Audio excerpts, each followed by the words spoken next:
It's Calgary's podcast on the Canada's Podcast Network. Ryan Gill is one of the city's best-known entrepreneurs. He is CEO and co-founder of Communo, a vetted network of marketing professionals. He's also president and partner of Cult Collective, an agency specializing in marketing and branding. Welcome to the show, Ryan, and thanks for taking the time to be here for our listeners. My pleasure. You forgot one thing that people in Calgary should know about is, although I don't run it day to day, I also founded The Gathering. Like I need more stuff to do, but The Gathering is a global summit of the world's bravest brands in the world and their leaders. They come and talk every year. Okay. At Banff Springs in February. So your listeners out there, you're invited. All right. Super. Thanks, Ryan. Tell us a little bit about yourself, where you're from, and what you're up to these days in all your ventures. Too many. Well, first of all, I'm way back. I'll make a long story short. I'm from Brockville, Ontario. I'm an import from out east. I moved here, I guess it was 1998, 1999. So what is that, 20 plus years ago? And I call Calgary is definitely my home now. I'm a father of two little girls, Scarlett and Hallie, shout out to them, and an amazing wife, Amy. Yeah, so I run 3 companies and a bit of a media company as well. I put out personal content every day under the platform of Ryan Gill Shares. It's basically my stories of startup life and running businesses. Mostly I talk about the failures, not the successes, because there's more than my share of failures that have happened. And I think that's the real life that people want to experience, especially in the world of social media where it's very plastic and fake. I try to make this content real. So that's what I do on a day-to-day basis. But right now, my full-time, you nailed it at the start. My full effort right now is on Communo. It's building a global company. Well, let's talk a little bit about Communo, first of all. Sure. What is it and how has it grown since you started it? Yeah, no industry is changing more than the advertising, marketing, digital services industry. A lot of people have really put lipstick on a pig. I'll say it that way. That really, the mediums changed and they thought they were changing marketing, but marketing really hasn't changed much for 50, 60 years. To really change an industry, it needs to change at the operational level. It's not sexy. It's really the foundational stuff changing. I always say it's not sexy until it is. But Communo is basically a marketplace for solopreneurs and freelancers around the world and ad agencies, marketing firms, PR firms to give and get work and do it fast and with trust. And so we closed our angel round of funding about 12 months ago. And we had about 100 users at that time. In a short 11, 12 months, we've grown to 38, almost 40,000 users on the platform globally. So it's the first business that I've built that's truly a global business, and it's changing people's lives. And it's been fun to give back to the industry that gave so much to me. What's your plans for the company for the future? Yeah, we're growing over the next 5 years, trying to grow it to about a $350 million business. It'll employ about 500 to 600 people here in Calgary. Hopefully we'll keep everyone here if we can. And most importantly, we'll be growing it to about probably 2 million users and about 200,000 members. There's a difference between members and users. They get more access as members than they do just being a typical user.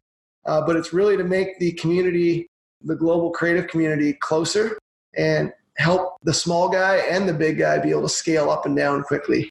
The biggest costs for marketing professionals is people and space and real estate. And so I've tried to make both of those agile and contingent. And so that's what we're doing with Communo. It's really a contingent workforce solution. And then we've layered on co-working spaces. So we have about 20,000 square feet here in Calgary. It's completely full already. We're looking at more space now. We have a space in Vancouver we just opened up that's filling up. And then we're opening it in Toronto and New York in the next few months. For your listeners, a bit of an exclusive. I can't tell you who yet, but we potentially have a deal on the table in the next couple of weeks. I'll be able to announce where we could open up in 130 cities globally. So it's to be truthful, Mario, it's growing so fast. I'm just holding on for the ride. Okay. Let's talk about being an entrepreneur, Ryan. What are the biggest benefits of being an entrepreneur here in Calgary, and also maybe what some the biggest challenges? Depending on the day you catch me or any entrepreneur, there's either benefits or downsides. And let's talk about the positives first. Of course, it gives you autonomy. You have control over your future. You have the ability to do what you want to do. At the same time, everything's your fault, and it should be if you're a good entrepreneur and you're a responsible entrepreneur. And so I'm not one to delegate blame to other people. So when shit hits the fan, I don't know if you can swear on this podcast, when crap hits the fan, it always falls on me. So that's the downside. But I like that responsibility. And so being an entrepreneur it's in vogue right now. I've been an entrepreneur for almost 20 years. It's crazy to even say that, 2 decades. It's been a learning experience the whole way. It's so humbling now to have a bunch of businesses that are running on their own without my input. I'm truly a founder. I'm a founder entrepreneur. I'm not an operating entrepreneur. So I'm really good for the first 3 to 5 years. It took me a long time, Mario, to become okay with that. I thought, hey, I'm a flake. I can only hold on for 2 to 3 years or 5 years. And took a coach of mine to say, no, you're not at all. You're the one that is in the trenches for the hard part. You're just not good at operating. And I'm so happy that I figured that out for myself because, yeah, I'm really solid and I'm in the pocket in the first 3-5 years. And you're not a flake if it's 2, 3, 4, 5 years. And so it took me a little while and some soul searching to become okay with that. Different entrepreneurs are good at different things. And I'm definitely a founder startup guy. Now, we do some of our best work outside the office. Is there a place in Calgary that, whether it's close to where you live or where you work, that you like to go to recharge, get inspired, think about your business? I'm very lucky to live on one of the lakes here in Calgary. So I live on Lake Bonaventure. So I love in the summer to sit on my dock after work and think. This is going to sound super strange, but for those entrepreneurs out there listening, I think they'll relate with this. My best place to get work done and to think is on the plane because I'm on a plane a lot. And so I try to get seat 1A, put my headphones on and grind workout for 3, 4, 5 hours, however long the plane ride is. And sometimes I'll get done a trip and I'll be like, I wish we were on the plane everyone else is begging to get off. I wish we could stay for another hour or two. So that's what comes to mind. I like the dock and the plane. Okay. Hypothetical question for you. Imagine if you were to start all over again and you just moved to Calgary, but this time you don't know anyone. Knowing what you know now, what would you do and how would you do it to start all over again as an entrepreneur? I would start all over again by doing what I'm doing now, which is investing in people and leaders, understanding that to build a great company that could scale, it doesn't rely on you. It relies on how good you are at getting good people around you. It's so cliche to say, but to inspire those people and to get out of their way. Steve Jobs has a famous quote, don't hire smart people and tell them what to do. Hire smart people and they should tell you what to do. Mm-hmm. That's easy to say. It's hard to do because they got to trust you. People that work for you to disagree. They got to trust you and feel comfortable to step out on their own. So that's my job, to make sure that they feel trusted and that I'm vulnerable enough with them, let them know that, especially what I talked about earlier in the podcast was I'm a starter. I'm not an operator. So all my good ideas are usually gone in the first 1 or 2 years. And so it really is on them to take the company forward. I've been living that out, and the stress levels go way down when you really say, hey, I got a team running this and they got to run it because I'm not the one that's going to be running this long term. What's the first hour of your day look like when you get up in the morning? Do you have a specific ritual or routine? Yeah, I really try to start with gratitude for sure. I have a little bit of maybe cheesy, but I have a gratitude journal. I try to get 2 or 3 things. Think about people in my past that have helped me, and either I send them a text. A great way to get over depression or get over stress, get over feeling sorry for yourself or how much you have to do is to send someone a text, call someone and tell them how thankful you are for them. So I try to do that almost every day. And when you're doing it every day, you think you're going to run out of people, but you don't. And when you start to have this attitude of gratitude, it's amazing how it lifts your spirits as well as someone else's. So I try to start with generosity and being thankful for other people and being thankful for what I have. And then truthfully, my day, I'm usually running behind. So I'm like, after that, I get I get right into it, and then it's 6 or 7 at night, and I'm like, what just happened today? And usually I'm in the service of other people, and that's my job as a leader. For those people out there listening that might feel depressed at the end of the day, you didn't get your work done. I'm using air quotes. I know you're listening. I'm using air quotes. You didn't get your job done. I would ask you to reframe that, because if you're feeling like you just help people all day, that's probably your work. It's not, the other stuff is unimportant. What's the when you look at sort of entrepreneurs, do you think that they have to be a little different, maybe strange or weird to be an entrepreneur? Yeah, to be a high-performing entrepreneur, a one-percenter, the ones that have this tremendous success, I think they are definitely wired different. And another thing I've learned through the years is I can't expect people to be like me. They're never going to be like me. And that doesn't mean they're worse or better. Sometimes I think they're better. But the way true entrepreneurs, dyed-in-the-wool entrepreneurs are wired, it's something to behold, because I know a lot of them and I look up and respect them. And I think I'm wired that way too, that I'm just like, for instance, Mary, like I've made my money, I've made my wealth. If you I've sold some companies, I've had some successes. Why would I start a brand new company with global aspirations that's going to take, it's not, a 40-hour work week won't do it. It's going to take 60, 80-hour work weeks. I've been doing that for 20 years. Why would I start all over again? You got to be a bit weird upstairs. I hear you. So I am that guy, but as much as weird, I love it, and it's my purpose. And so I told my wife, this will be my last one. This will be the big one. And she just looks at me and laughs and says, yeah, right. I'm only 42. I probably got 4 or 5 left. But I think the greatest entrepreneurs in the world start with a mission in mind that's most people laugh at. And their dream is so big that it's literally, even I'm sure I certainly doubt myself sometimes, or Elon Musk wants to take rockets to Mars or those types of things. And he says it with such conviction. Since I was 11 years old, have wanted to own an NHL hockey team, specifically the St. Louis Blues. And I've been moving towards that on a daily basis since, I was young. And so to own a hockey team, you need to have liquid cash, and a lot of it. And it's not even about the money for me. It's about, can I complete my mission that I started 31 years ago? So in order to achieve great things, you have to have stamina and consistency. And I've been trying to live that out. So back to your question, definitely entrepreneurs are weird, but I think they have a lot of them have a lot of higher calling of doing something great that not the average person doesn't want to do, nor do they need to do. But yeah, we're a strange breed. Are there any books you're reading right now and why? I read lots of books. This is my favorite one right now. I'm holding it up to the thing. Is the 10X Mind Expander by Dan Sullivan. It's a small book. Dan Sullivan's a business coach out of Chicago. I think he has a place in Toronto, but he runs a company called Strategic Coach. Anyone out there listening, check out Strategic Coach. All the stuff that Dan Sullivan writes is amazing.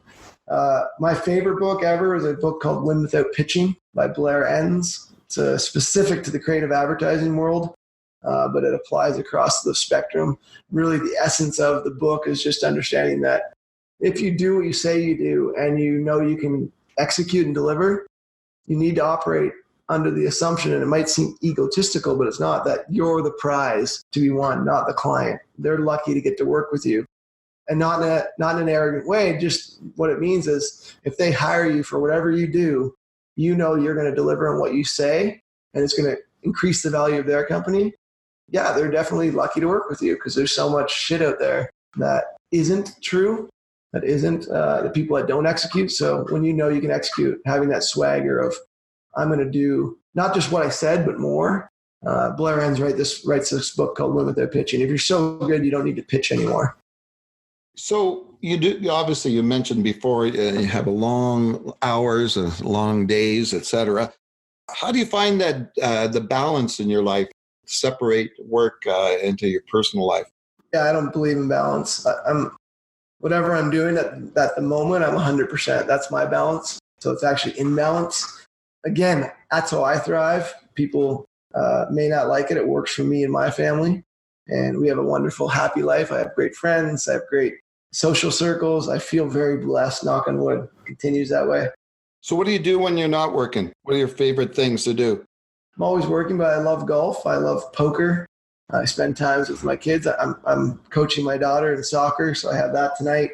As an entrepreneur, it's true. Like, you really do something great. You're always working. Like, you're responsible for people's lives and their livelihoods. So I can't really take a day off. Like, if I have guys like Dabs who's videoing this right now, or they need me, I got to be there. And when you do that for them, they'll be there for you. And so I don't care about the clients. This sounds really weird. I don't care about the clients or the money or that kind of stuff. I just care about the people that work for me and work with me. And when you get that right, honestly, the rest takes care of itself. So in the light of that, yeah, I turn work off sometimes. But if you're a true leader that's managing people's lives are 24/7. And plus I have employees in different cities and stuff like that. So different time zones. So yeah, it's very draining at times. I would be fake to say it's not tiring and I get burnt out. Sometimes I do, but I take 6-7 weeks off holidays where I try to completely unplug, more than most people take off that are actually employees. So it's interesting, but I don't believe in balance. I believe whatever you're doing, you need to do it full tilt. If you weren't doing what you're doing now, obviously you're passionate about this, but if you weren't doing this, what would you think you'd be? What kind of a profession would you be in? I think I've told you this before, Mario. Like, I started my whole career in life as a journalist, a sports journalist. So I would actually go be a journalist, and the profession of a journalist has changed so much. And I think it's exciting. I know it's scary and things are in disarray right now, but I would love to be a journalist or content creator, which I'm kind of doing, telling stories and entertaining people that way. And if that didn't work out, I would be a professional poker player. Okay. Hey, here's a question for you. Like, when you're talking being a journalist, sports journalist, if you had one dream assignment to cover something, what would it be? It would be to cover the story of Brett Hull. Why? Because I think he was a very outspoken, confident guy that was misunderstood, and one of the best, most underrated hockey players of all time. Even though he's considered probably one of the top 20, I think he's probably top 5. So I would love to cover that story. And he had lots of different twists and turns, and people didn't like him. People still don't like him. I like telling those people's stories to get the other side of it. The other story I would love to cover, I own a Tesla, and I love the Tesla story. I own shares in Tesla. I would love to interview Elon Musk. Mm-hmm. When you're looking at business, are there any favorite words or quotes that you like to use? Generosity is a word I like to use. Buy the first drink. Be the person that people look at when you're dead that was there for other people to help them. And I believe if you do that, you'll never be lacking in relationships, which is, by the way, if you're listening, money doesn't make you happy. Your health doesn't even, I know a lot of people that are healthy that aren't happy. It's your social connectedness and your relationships that make you happy. So taking care of people, for instance, Mario, I've known you for 20 years almost. You did the first story on Suitcase back in the early 2000s. And we've stayed in touch. I don't care if you write another story about me or if you cover me. I really like you. And you know that to be true. And you're one of the many people in my life that if you called me, I would be there for you and try to help if I could. So I've lived my life that way, and you can attest to that. Super. So generosity. Generosity. What about on the flip side of things? So there's something that a word or sentence you don't like to hear. That's a good one. What do I don't like to hear? It's funny. I don't like no. Mm-hmm. When people say no to me, it's a chip on my shoulder. Say for investors, some investors that said no to me in the early days and ended up, the people that did invest made millions. I like sending them a magazine cover with me on it when I sold my company to say, missed out. I like to care. I think most entrepreneurs carry a chip on their shoulder. Mm-hmm. So I don't know. I think, it can't, but no, in the other sense of it can't be done. I just think anything can be done. You can figure it out. And I try to teach my teams that relentless resourcefulness, you have to have it because literally most of 95% of the time it's no. Oh, I can't do it this way. I can't get that shot. I can't program things. It's like, no, the world has been built on people that have said, yes, you can do it. And so I despise the word no in many ways. If you had a couple of words, speaking of words, if you had a couple of words or one or two words to describe yourself, what would they be and why? Yeah, relentless. I'm a team player. I like to be even though I'm the CEO of different companies, I would rather be number 2 or number 3 or number 4. And even at Cult, that firm I ran for a while, and I still own it, but I'm down the ladder. I love that. So I like being a team player. Another word, intense. I think people would say that. I wish I was more chill, but it's just not me. But I think intense but lighthearted. Mm-hmm. What's when you look at your life right now, is there anything that you have on the top of your bucket list, let's say? Yeah, own an NHL team. So okay, that's the number one thing that I think about all the time. And I'm just also, and I can't say too much about it, but this isn't something I just talk about. Like I'm in conversations with teams and people right now. Like you can't just have a big dream like owning a hockey team, or in Elon's case, putting rockets on Mars and space travel and not move towards it. That's just talk. It's just bullshit. It's annoying. And so I take my own medicine. So I've been trying to own a team for years. And so I'm in talks right now, and it's exciting. I look forward to that. And let's talk about, obviously over the years, you've probably had a lot of advice from different people, mentors, colleagues, associates, friends, family, whatever. What's the best piece of advice you've ever received over the years for being an entrepreneur and that you'd like to pass on to people? Yeah, there's lots. So I don't know if it's the best, but one that stuck out when you asked the question. When I made my first big chunk of money, I took a big portion of that and got it in cash. And I broke it up into big chunks. I won't say how much, but it was a lot of money. And I gave it to people that helped me along the way. And the type of money I gave them, and it's not to pat myself on the back, but it was a great advice from one of my mentors. He said, when you make your first bit of money, go give some back to those people that helped you get there. So my executive assistant and some early hires I had, it was the best thing I ever did in my life. Was when I made that first big chunk of money. I sat them in my office. I said, thank you. I said to them, thank you. The word thank you, always seems so empty. But it's nice when it's with a envelope of cash. Mm-hmm. Yeah, exactly. And again, it doesn't matter with the money. It was just the physical thank you was something that's meaningful. And that was the best piece of advice I got from a guy named David Richard, who used to be the president. He was the global CEO for IHS. And then he was the CEO of Olympic Seismic, and he's been a board member of mine and an advisor for years. And he said, when you make your first big money, share it around. And I did it. It was still one of the best moments of my career. I'm going to give you a question from left field here. So imagine a tropical island just off of Fiji, and there's only a phone booth there, and you have no internet. So we're going to drop you off there, but you obviously have no access to a computer, no smartphone, no tablet, etc. Now you can use a phone booth at any time to call us, and we'll come with the boat and pick you up. I'm just curious, how long do you think you would last there before you made that phone call? And what would you do while you were there? Oh, so I would probably build a amusement park. That would be the most well-known amusement park in the world somehow. And the first phone call, once I got it built somehow, I'd probably sail around, figure out a boat, sail around, find people to work on the amusement park. And after 10 years, maybe I'd have it ready. My first phone call would be to the New York Times to say, we're open for business.